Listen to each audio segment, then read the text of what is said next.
Bumaba ang bilang ng mga Pilipinong walang trabaho noong Pebrero. Paniwala ng isang eksperto, lalo pa itong bababa hanggang Mayo. Alamin kung bakit sa agenda report ni Sue Jin Kim.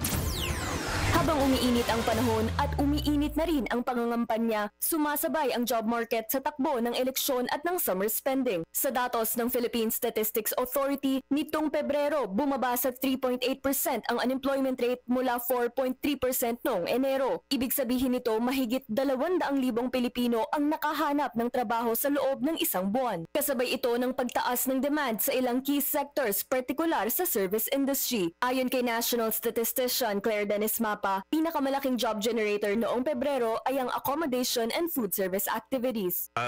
Tatlo yung subsectors dito na nag-contribute. Una, itong restaurants and mobile food service activities na may dagdag na 281,000. Kasama na rin yung short-term accommodation activities na may dagdag na 75,000 at event catering na may dagdag na 42,000. Tumaas din ang bilang ng mga naging manager. Ang substantial dito na may dagdag, about 162,000 ay yung mga restaurants managers. So this is related doon sa increase din sa ating food and accommodation services. Mahigit 300,000 Pilipino rin ang nagkaroon ng trabaho sa larangan ng fishing and aquaculture.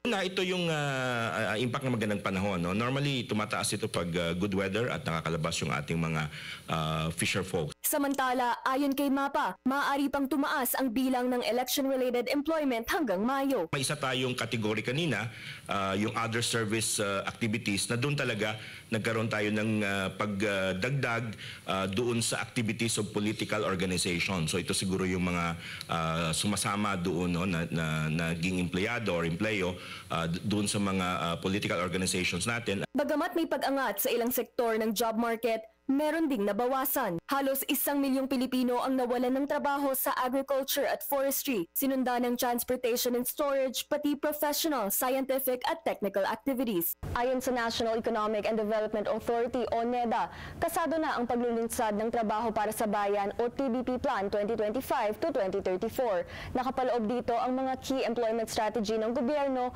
para pataasin ang competitiveness ng Filipino workforce, mapalakas ang technology adoption ng mga MSME at mai-enhance ang governance sa labor market.